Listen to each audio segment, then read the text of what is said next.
La folie de la jeunesse mène souvent à des décisions hâtives, comme je l'ai appris durant mes années de lycée. Sue-Hélène et moi formions un couple depuis plus d'un an, envisageant même le mariage après l'université. Avec le recul, ces projets étaient prématurés, puisque nous n'avions même pas encore reçu nos diplômes du lycée. 2 semaines avant le bal de promotion, Sue-Hélène lâcha une bombe. « Je dois être avec ma famille », dit-elle, évitant mon regard. J'ai accepté ces paroles sans les remettre en question, comblant ma soirée soudainement libre par une visite au café Harry's Malt. Tandis que je sirotais ma boisson, Bill Newbert se glissa dans le box en face de moi. Entre deux bouchées de son hamburger, il mentionna nonchalamment « J'ai vu Sue-Hélène et Harry Short en train de se rapprocher sur le parking. Je croyais que vous étiez toujours ensemble. » Mon cœur s'emballa alors que je quittais précipitamment le restaurant, mais pas me portant vers le Rialto en un temps record. Là, dans l'ombre du parking arrière, se trouvait la voiture de Sue-Hélène. À travers le pare-brise, je distinguais 2 silhouettes enlacées. Je restais là, cloué sur place, avant de frapper mes phalanges contre la vitre. Leurs visages surpris me dirent tout ce que j'avais besoin de savoir. D'un geste définitif, j'articulai silencieusement « adieu » et m'éloignai, laissant derrière moi les échos de ma confiance brisée. Le lendemain, je m'immergeai dans le travail au supermarché Boysons, ignorant les tentatives bienveillantes de ma mère de me transmettre les messages de Sue-Hélène. « C'est fini », lui dis-je fermement, me réfugiant dans le sanctuaire de ma chambre pour me concentrer sur mes devoirs. Lorsque la voix de Sue-Hélène grésilla à travers le combiné plus tard ce soir-là, je l'interrompis avant qu'elle ne puisse s'expliquer. « Tu as menti, tu m'as trompé. Il n'y a plus rien à dire. » Le claquement du combiné ponctua mes paroles d'un sentiment de conclusion. Le dimanche venu, je me plongeai dans mon travail à temps partiel, reconnaissant pour la distraction qu'il m'offrait. À 18 ans, j'aurais pu travailler plus longtemps, mais je choisis de maintenir l'illusion d'être plus jeune. Certains fardeaux, avais-je appris, ne valaient pas la peine d'être portés. La perspective d'une vie consumée par l'école et le travail à 18 ans semblait prématurée. Mon emploi à temps partiel suffisait à mettre de l'essence dans le réservoir et quelques billets dans mon portefeuille, cela me convenait pour l'instant. Lundi matin, Sue-Hélène me tendit une embuscade à l'entrée de l'école. Je passai outre, mais elle se planta sur mon chemin. « Il faut qu'on parle, Robbie. » À midi, marmonnai-je, la contournant pour éviter une scène. La cafétéria bourdonnait d'activité lorsque je m'approchai de notre table habituelle. Sue-Hélène était assise là, les mains serrées. Je me suis installé sur la chaise en face d'elle, coupant court à sa tentative de parler. « Tu as prétendu avoir des obligations familiales qui ont interrompu notre rendez-vous. À moins que tes parents n'aient été cachés dans le coffre de Harry, c'était un mensonge. Et ce dont j'ai été témoin à travers cette vitre de voiture? Eh bien, cela parle de soi-même. Alors que reste-t-il à discuter? » Cela ne signifiait rien, Robbie, supplia-t-elle. Visiblement, cela signifiait quelque chose. J'étais simplement curieuse. Tu es le seul garçon que j'ai jamais embrassé. Ma mâchoire se crispa. Et à ma connaissance, le seul avec qui tu aies partagé des moments intimes. Est-ce la prochaine étape sur ta liste de curiosités? Sue-Hélène rougit. Comment peux-tu penser cela de moi? Vu les événements récents, ce n'est pas si improbable. Tu as mis fin aux choses de manière malhonnête, Sue-Hélène. Si tu avais été franche, j'aurais pu passer à autre chose. Mais ceci, c'est la fin. Cela ne doit pas l'être, Robbie. Je me suis levé, la chaise raclant le linoléum. Adieu, Sue-Hélène. Certains me jugeraient peut-être dur, mais ils n'avaient pas grandi avec une mère célibataire, abandonnée par un père infidèle qui avait quitté la ville pour échapper à la pension alimentaire. Dans mon livre, la tromperie était criminelle. Cela marqua le début d'une chaîne d'événements aux conséquences considérables. Soudainement sans cavalière pour le bal, mes options étaient limitées. Y aller seul ne me tentait guère, alors j'ai choisi de ne pas y participer du tout. Mardi soir, j'étais à la table de la cuisine, plongé dans mes manuels, quand la sonnette retentit. La voix de ma mère porta depuis le salon, annonçant des visiteurs. J'ai émergé pour trouver Paul et French en conversation avec elle. Elle s'excusa, nous laissant parler en privé. Paul et moi nous connaissons depuis la 3e. Autrefois, avant que Sue-Hélène n'entre en scène, j'avais un faible pour sa sœur Polly. Leur visite inattendue ce soir-là piqua ma curiosité. Qu'est-ce qui vous amène? Ai-je demandé, les regardant tous les deux. Paul s'éclaircit la gorge. Le bruit court que sue Hélène et toi, c'est terminé. J'ai acquiescé gravement.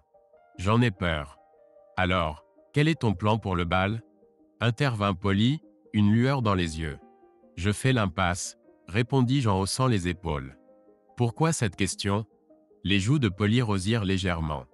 Eh bien, j'ai moi-même besoin d'un cavalier. J'ai surpris Bert en train d'embrasser Bev et Beg à la soirée de Nancy. Je l'ai congédié sur le champ. Mes sourcils se levèrent. Et tu proposes? Et si nous allions faire la fête ensemble? Suggéra Polly, un sourire plein d'espoir aux lèvres. L'offre était tentante. J'avais envie d'y aller, malgré ma situation sans cavalière. Je marche, me suis-je entendu dire. Alors que je les raccompagnais, Polly me prit au dépourvu avec une chaleureuse étreinte et un rapide baiser. Tu ne le regretteras pas, Rob. Parole de scout. Ces mots flottaient dans l'air, chargés de possibilités. J'étais loin d'imaginer à quel point elle aurait raison. Les nouvelles se propagent à la vitesse de l'éclair au lycée.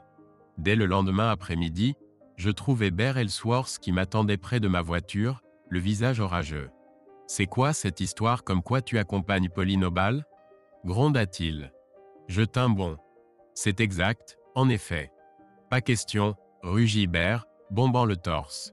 « Pauline est ma copine jusqu'à ce que j'en décide autrement. » Curieux, elle raconte une autre version, répliquai-je. Elle dit avoir congédié. Les yeux de Bert se plissèrent dangereusement. Je me fiche de ce qu'elle a dit. Elle m'appartient, point final. Écoute, proposai-je, gardant mon calme. Demande-lui de me désister elle-même. En attendant, nous irons ensemble au bal. Les poings de Bert se serrèrent. Ce n'est pas terminé, mon pote, cracha-t-il avant de s'éloigner à grands pas. La soirée du bal fut mémorable. Pauline et moi dansions avec entrain, et je partageais même quelques danses avec d'autres demoiselles. Les regards assassins de Sue Hélène, au bras de Bobby Holbrook, me touchaient à peine. Nous nous rendîmes à quelques soirées après le bal, où les libations coulaient à flots. Je me contentais d'une seule bière à chaque arrêt, déterminé à garder les idées claires. Pauline, quant à elle, était particulièrement enjouée, multipliant les visites au bol de punch agrémenté. Alors que nous quittions le trottoir après la seconde célébration, la main de Pauline trouva ma cuisse. « Je ne cherche pas à inaugurer ta banquette arrière, susurra-t-elle. Aurais-tu un endroit plus intime où nous pourrions aller? La suggestion me frappa comme un train en marche. Elle aspirait à plus qu'un simple baiser d'au revoir, et certainement pas dans les confins de ma Chevrolet. Ma mère étant absente pour le week-end, s'occupant du poignet fracturé de tante Ruth, je savais exactement où aller. Dans le sanctuaire de ma chambre, tandis que les vêtements rejoignaient le sol, les paroles antérieures de Pauline résonnaient dans mon esprit. « Je t'avais dit que tu ne regretterais pas d'être mon cavalier », murmura-t-elle contre mon cou. Et des regrets? C'était bien la dernière chose qui me préoccupait lorsque l'aube se leva et que nous nous séparâmes à contre-cœur. Je la raccompagnai chez elle à 6 heures, pour la retrouver à midi. Les 10 heures suivantes s'écoulèrent dans une brume d'exploration et de découverte. Le dimanche donna lieu à une représentation similaire, quoique légèrement écourtée. Alors que je la déposais ce soir-là, le poids des événements du week-end commença à se faire sentir. La vie, semblait-il, allait devenir beaucoup plus complexe. Ce n'était pas qu'une simple aventure passionnée, notez bien. Nous avons fait des pauses pour nous sustenter et nous rafraîchir, mais dans l'ensemble ce fut un week-end mémorable. À 18 heures dimanche, quand maman est revenue de chez tante Ruth, nous étions l'image même de l'innocence, habillés convenablement et dégustant une soupe aux nouilles et des sandwichs au fromage fondu dans la cuisine. Ce week-end marqua le début de ma relation avec Polly.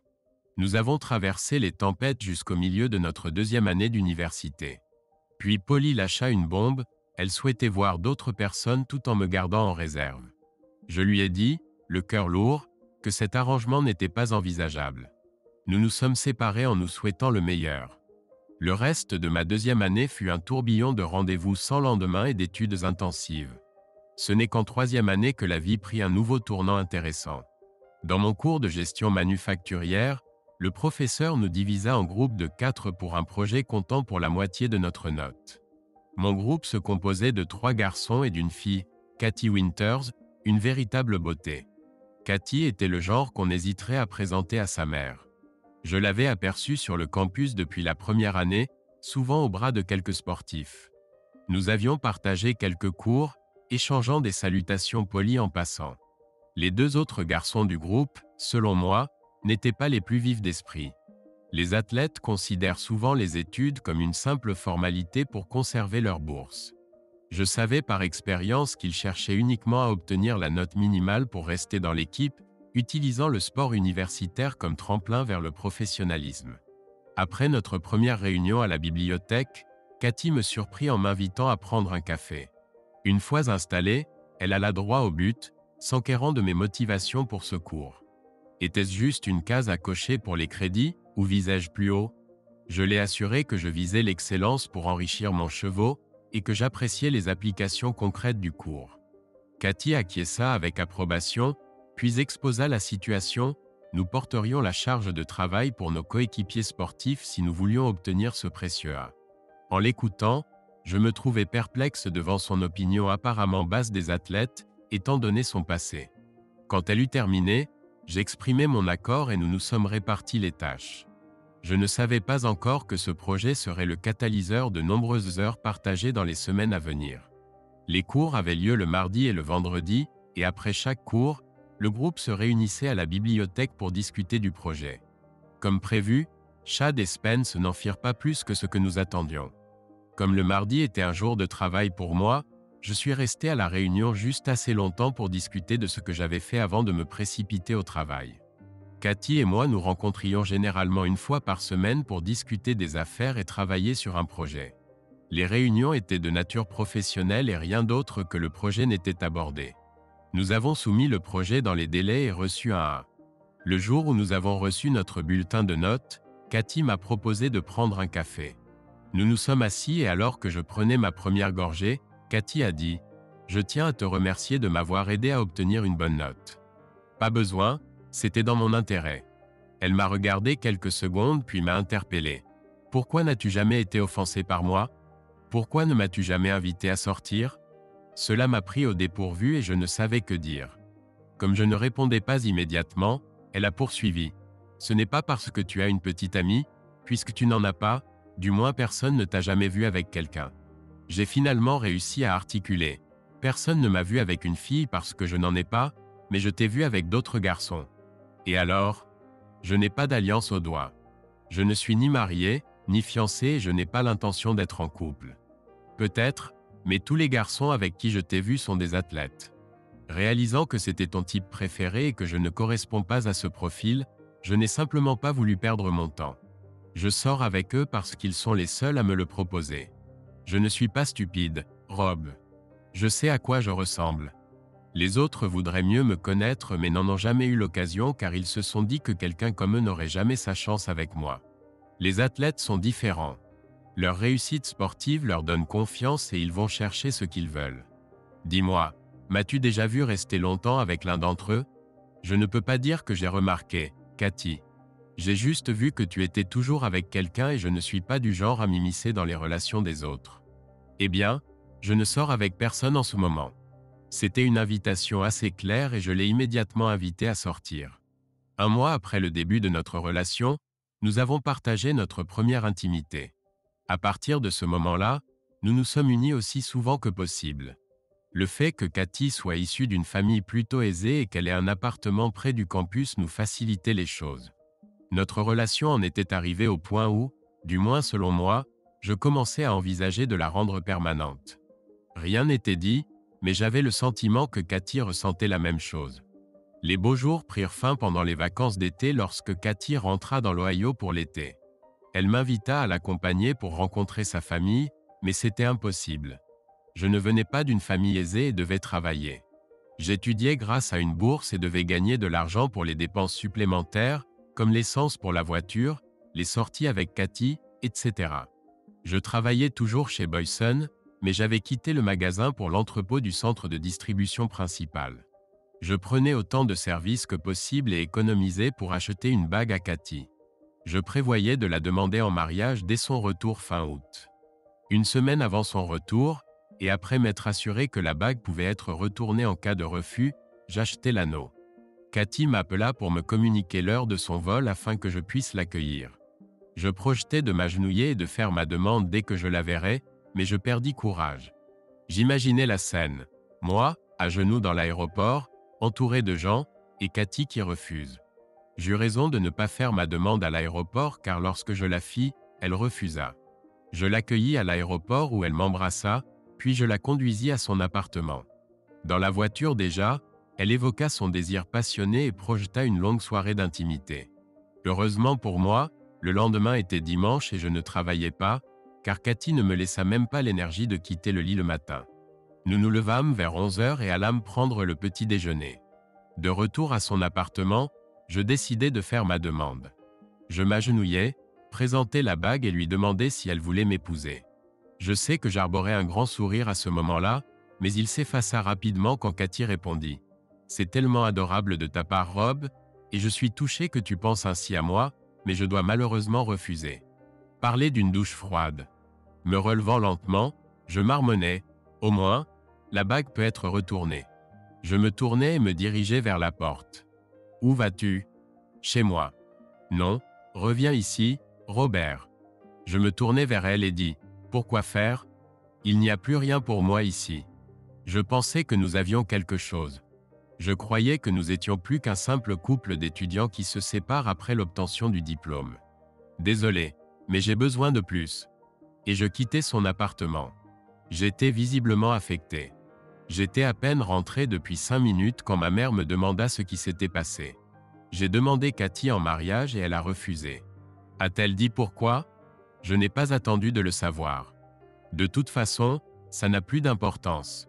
Je suis l'un des rares à comprendre que non signifie non. Elle pouvait avoir de bonnes raisons. Bonnes pour elle, peut-être, mais pas pour moi. Désolé, je dois monter dans ma chambre, je vous le promets. Je me suis allongé sur le lit, fixant le plafond en rejouant dans ma tête tout ce qui s'était passé entre Cathy et moi. J'essayais de trouver quelque chose qui montrerait que Cathy ne ressentait pas la même chose pour moi que je ressentais pour elle, mais je ne trouvais rien. Peut-être est-ce vrai. L'amour est aveugle. Les cours ont commencé le lendemain et heureusement, du moins pour le premier semestre, je n'avais aucun cours avec Cathy.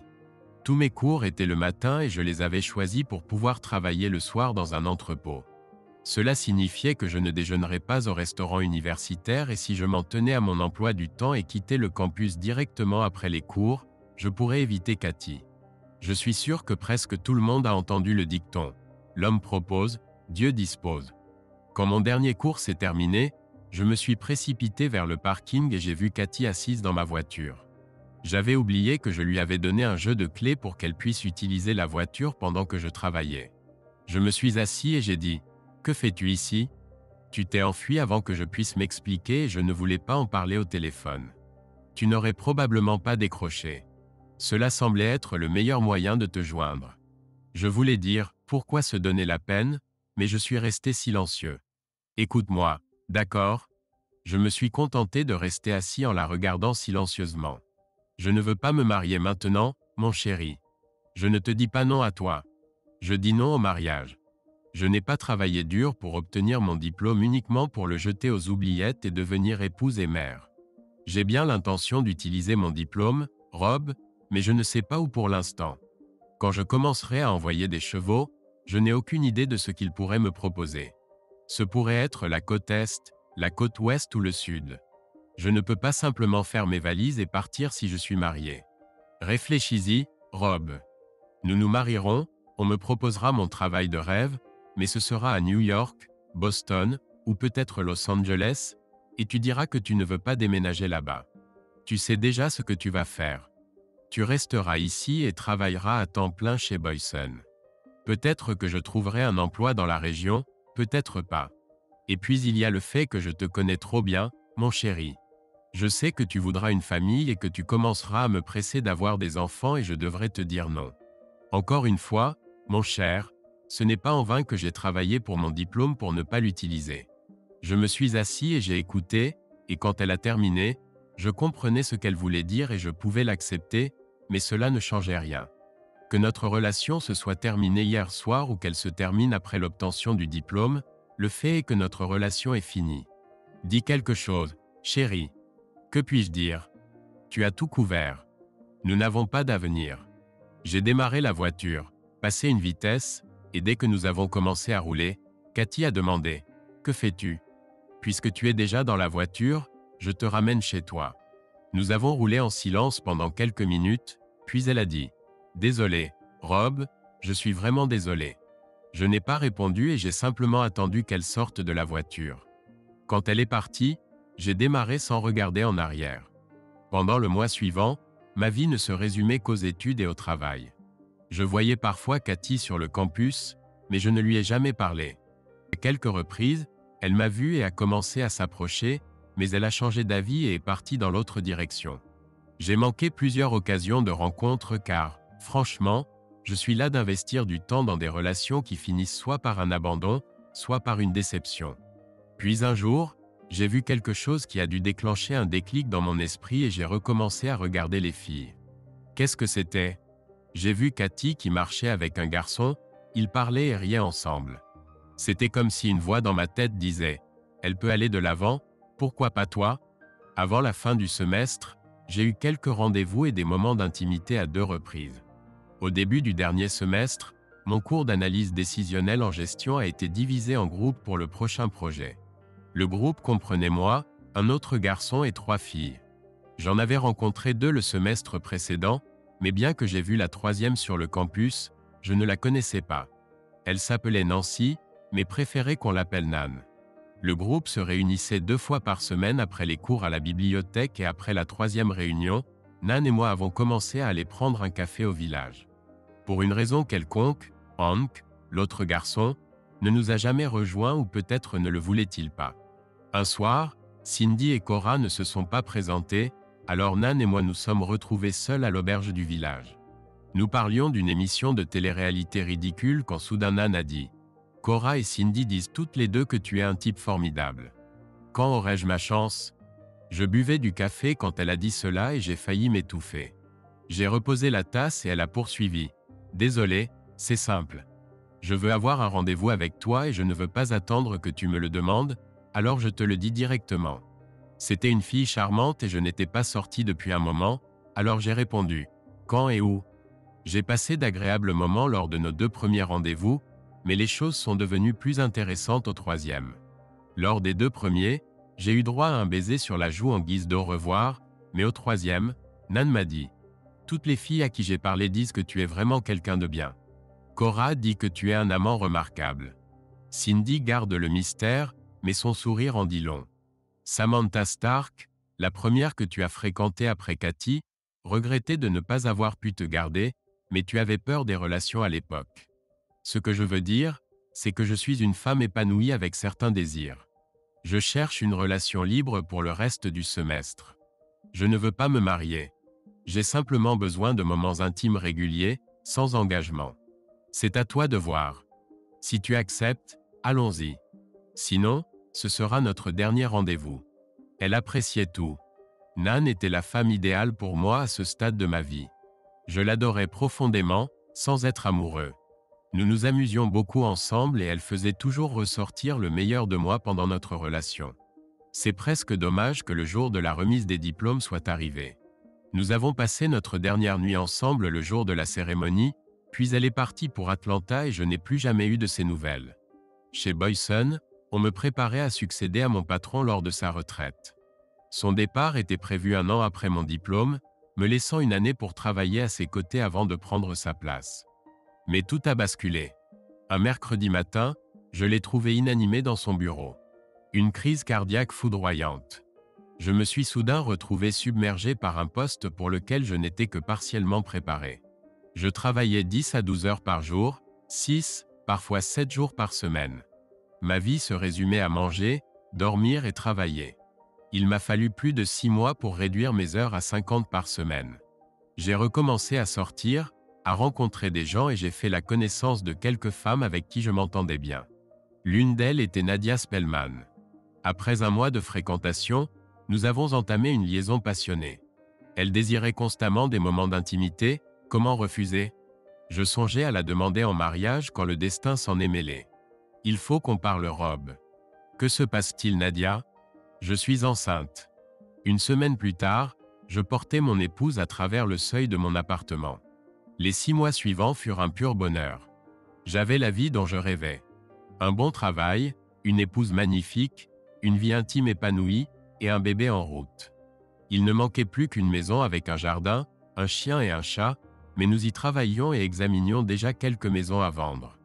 Au 7e mois, Nadia fit une chute dans les escaliers au travail, ce qui mit fin à la grossesse. Ce fut une période difficile pour elle, mais elle finit par retrouver ses esprits. Les médecins affirmaient qu'il n'y avait aucune raison nous empêchant de réessayer, mais Nadia fit clairement comprendre qu'elle n'y serait pas prête de sitôt. Lorsque le médecin lui donna le feu vert pour reprendre une vie intime, elle redevint elle-même. 6 mois s'écoulèrent et un après-midi, je décidai de faire une surprise à Nadia au travail en l'invitant à déjeuner. Ce fut une surprise pour nous deux. Lorsque j'entrai dans son bureau à l'improviste, elle fut étonnée de me voir. Je fus stupéfait de la découvrir dans une situation compromettante avec son collègue. « Pardon, j'aurais dû frapper, dis-je avant de partir. » Le divorce se déroula sans heurts. Je ne voulais plus d'elle après ce que j'avais vu, et manifestement, elle ne voulait plus de moi non plus. Il s'avéra qu'ils entretenaient une liaison depuis plusieurs mois et qu'elle s'apprêtait à me quitter. Je n'ai jamais posé les questions que la plupart des hommes posent, comme pourquoi et qu'ai-je fait de mal, car cela m'importait peu. Nos salaires étant comparables, il n'y eut pas de pension alimentaire. Il n'y avait pas d'actifs hormis les économies, qui furent partagées, et chacun garda sa voiture. Après le divorce, je réalisai rapidement que je n'étais probablement pas celui qui l'avait mise enceinte à l'époque. Un jour, mon patron m'appela dans son bureau et me demanda si je souhaitais accepter une promotion et un transfert à Dayton. Rien ne me retenait et j'acceptai. Le premier mois fut consacré à m'habituer au nouveau poste et à la région. Lorsque je commençai à explorer la vie nocturne, des choses intéressantes commencèrent à se produire. C'était un samedi soir et on m'avait dit que le Starlight Lounge était un endroit prisé, alors je décidai d'y faire un tour.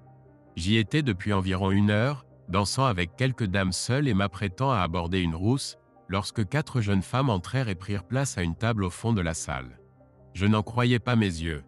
L'une d'elles était Cathy. Quelles étaient les probabilités que cela arrive?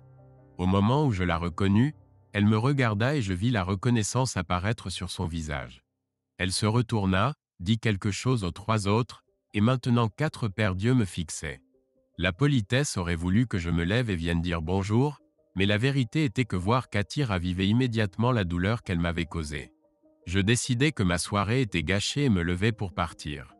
J'étais presque arrivé à la porte lorsqu'une main saisit mon bras et une voix féminine dit « Eh, où allez-vous » Je me retournai et vis l'une des filles qui était venue avec Cathy. « Nous devons partir d'ici, dis-je. Elle nous avait prévenu que vous tenteriez probablement de vous échapper dès que vous la verriez, mais nous souhaitons que vous restiez. Pourquoi devrais-je faire cela? Parce que Cathy a tellement parlé de vous ces dernières années que nous avons l'impression de vous connaître et voulons faire votre connaissance. Cathy parlait de moi, j'en doute. C'est la vérité. Nous l'avons tous entendu se lamenter d'avoir laissé partir la meilleure chose qui lui soit jamais arrivée. Elle a dit cela? Ce n'est pas du tout la Cathy que je connaissais. Croyez-moi. Alors, pourquoi ne pas rester? Cela pourrait être agréable. Je devais admettre ma curiosité, alors je dis « Montrez-moi le chemin, ma chère. » Mon cœur, dit-elle en me conduisant à leur table.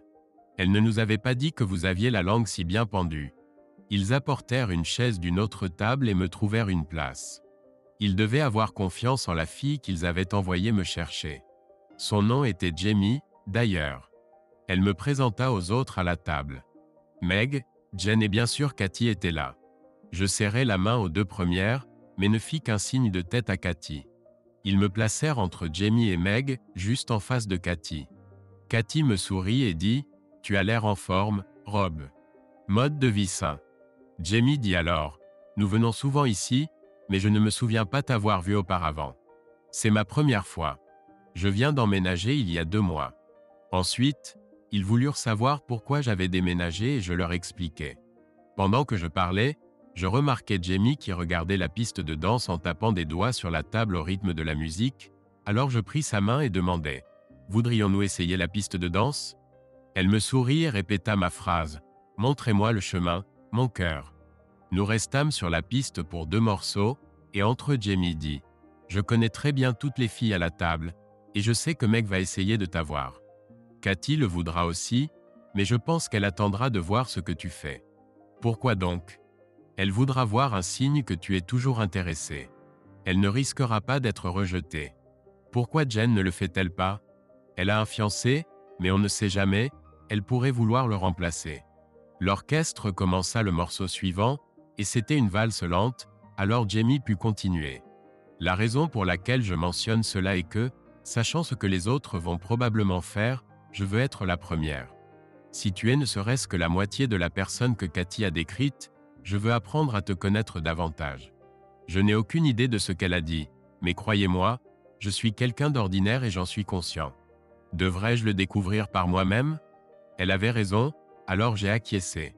Tout ce dont j'ai besoin est un numéro de téléphone et le meilleur moment pour appeler. Je m'assurerai que vous l'ayez avant notre départ.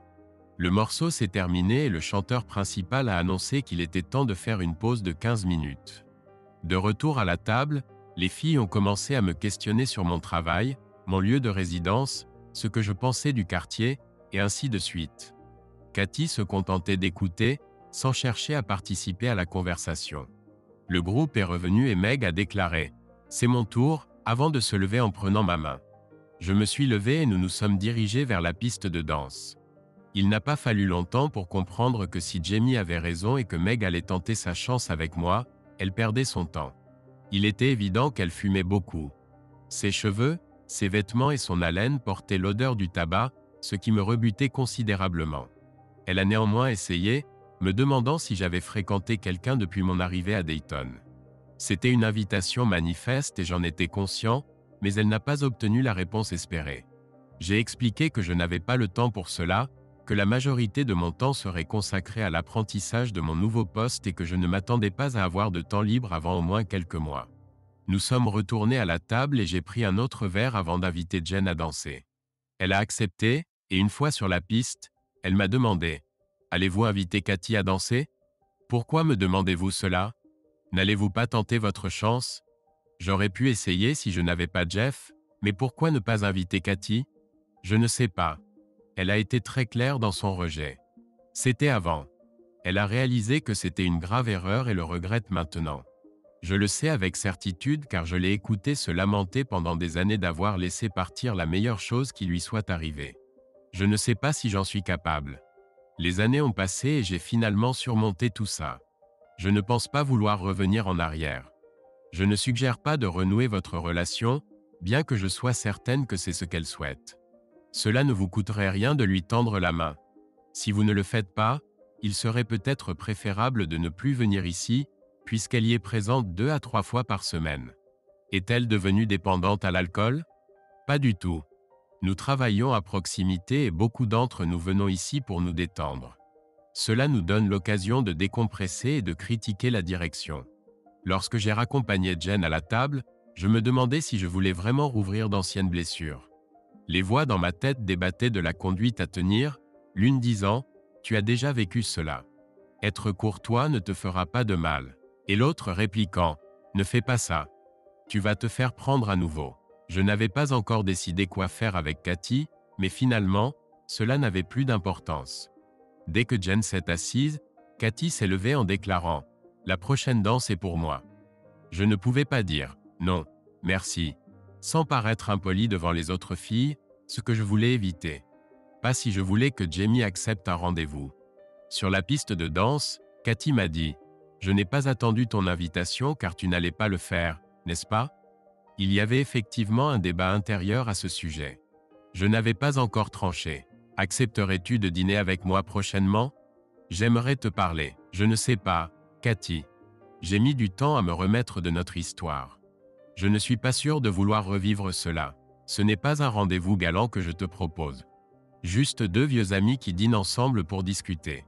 J'y réfléchirai, mais ne te fais pas trop d'illusions. Je ne vois pas ce qui pourrait en sortir de bon, mais je vois bien le potentiel de souffrance pour moi. » La chanson s'est terminée et nous sommes retournés à table. J'ai encore dansé 2 fois avec chacune des filles, Cathy comprise, et plus tard dans la soirée, en sortant des toilettes, j'ai vu Cathy qui m'attendait. J'ai le sentiment que tu n'allais pas me le demander, alors j'ai décidé que si cela devait se faire, ce serait à mon initiative. Elle m'a tendu un papier sur lequel j'ai vu son numéro de téléphone. J'étais à 2 doigts de le jeter par terre et de m'éloigner, mais je me suis dit qu'il était inutile d'être désagréable. Alors j'ai glissé le papier dans ma poche en disant « On verra, pas de promesse ».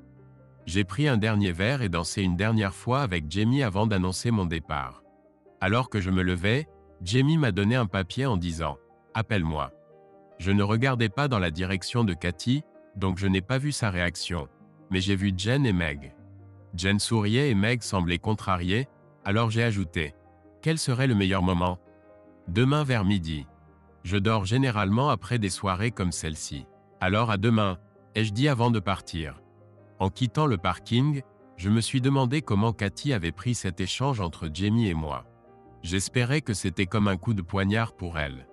Peut-être qu'elle comprenait maintenant ce que j'avais ressenti quand elle m'avait rejeté à l'époque où j'étais étudiant. Le lendemain à 12h15, j'ai appelé Jamie pour l'inviter à dîner. Elle a accepté et m'a donné les indications pour trouver sa maison. Quand je suis allé la chercher, je lui ai dit que comme j'étais nouveau en ville, elle devrait choisir le restaurant. Elle m'a guidé et nous nous sommes dirigés vers le restaurant Alphonse. En chemin, je lui ai demandé comment les choses s'étaient passées après mon départ. Elle a ri et dit que c'était comme à une fête où quelqu'un aurait saboté le punch. Meg était furieuse. Elle pensait vraiment qu'on devrait jouer à pierre-papier-ciseaux pour décider qui sortirait avec moi en premier. Cathy était en colère, du genre « Comment as-tu pu me faire ça ?» Jen n'a rien dit, elle s'est contentée de rire de nous. Pour être honnête, parmi les 4 femmes à table, seules 2 avaient une vraie chance. Lesquelles ? Toi et Jen, mais tu m'as déjà parlé de son fiancé, donc il ne reste que toi. Meg et Cathy n'avaient aucune chance. J'ai expliqué pourquoi Meg était hors course, puis pourquoi Cathy n'avait aucune chance. Elle m'a déjà blessé une fois et tu connais le dicton « Chat échaudé craint l'eau froide ». Je ne veux pas revivre ça. Elle a choisi sa carrière plutôt que moi et je ne veux pas traverser ça à nouveau. En parlant de carrière et vu ses déclarations et son désir de réussite, j'aurais pensé qu'elle était déjà cadre et non à se plaindre de sa direction dans un bar. Elle occupe un poste de direction et personne ne doute qu'elle deviendra vice-présidente l'année prochaine. La direction dont on se plaint, c'est la haute direction, les incompétents qui dirigent l'entreprise.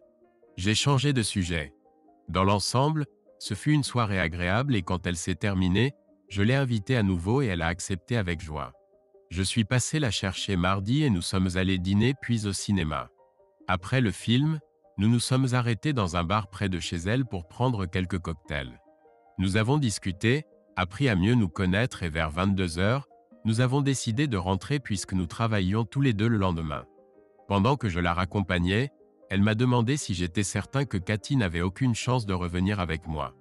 Vu à quel point elle m'a fait souffrir la première fois, je ne vois pas comment ce serait possible. Pourquoi demandes-tu ça ? Depuis notre rencontre samedi, l'ambiance est plutôt froide entre nous et je ne veux pas qu'elle pense que je suis le seul obstacle à votre réconciliation. Je peux gérer son attitude si je suis sûr de ne pas interférer. Elle m'a demandé d'aller dîner avec elle un jour pour discuter et je pense que je devrais le faire pour lui faire comprendre que notre histoire est définitivement terminée. À ce moment-là, nous étions déjà devant chez elle et j'ai reçu un baiser sur la joue en la raccompagnant à sa porte. Elle m'a dit « J'ai beaucoup apprécié, Bob. Appelle-moi pour qu'on remette ça. » Le lendemain au travail, j'ai réfléchi à la situation. J'appréciais Jamie et cela aurait pu mener quelque part, mais je devais être honnête avec moi-même. Si on me mettait Jamie et Cathy devant moi en me demandant de choisir, et si Cathy ne m'avait jamais blessé, je l'aurais choisi elle. Le problème, c'est qu'elle m'a déjà fait souffrir. La solution simple, selon moi, était de ne plus jamais retourner au Starlight où je risquais de croiser Jamie et Cathy. Bien que cette solution soit simple, elle n'était pas vraiment réaliste. Après avoir expliqué au groupe samedi soir comment j'avais atterri à Dayton, ils savaient où je travaillais et donc où me trouver. Si j'ai bien cerné Jamie, elle est du genre à me traquer pour exiger des explications. D'après tout ce que Jamie et Jen avaient dit sur Cathy, et vu son comportement samedi soir, j'étais certain qu'elle viendrait aussi me voir. La seule façon réaliste de gérer cette situation était de rencontrer Cathy et, comme elle le dit, de mettre les choses au clair. Avant de quitter le travail, je l'ai appelée et nous avons convenu de dîner jeudi. Elle m'a donné les indications pour venir chez elle et j'ai dit que je serais là à 18h. Je l'ai récupérée et lui ai demandé où elle voulait aller. Elle a suggéré le village Inn. Elle est restée silencieuse pendant les 5 premières minutes du trajet, puis a dit « Jamie dit que vous sortiez ensemble. » Quelquefois. Est-ce que c'est sérieux? Je ne sais pas. C'est trop tôt pour le dire. Pourquoi poses-tu la question? Simple curiosité. Je me demande si j'ai une chance. Une chance? Tu m'avais déjà, Cathy, entièrement. Tu m'avais, mais tu n'as pas voulu de moi. Tu t'en souviens? Je m'en souviens, Rob. Je ne m'en souviens que trop bien. C'était une erreur que je regrette et que je pensais ne jamais pouvoir corriger, et soudain te voilà. C'est presque comme si le destin avait décidé de m'accorder une seconde chance. Je n'ai rien dit et nous avons roulé en silence jusqu'au restaurant. Une fois installés et après avoir commandé, Cathy a dit « J'ai eu tort, Rob. J'ai fait le mauvais choix et je l'ai regretté depuis. Si je pouvais revenir en arrière et tout changer, je le ferais sans hésiter. » Je n'ai rien dit. Je me suis contenté d'écouter. Je suppose que ce que je demande, c'est « Ai-je une chance? Une opportunité de recommencer ?» Fin de la première partie. Si vous aimez l'histoire, merci de nous soutenir avec le bouton « J'aime » et de partager vos impressions dans les commentaires. Merci.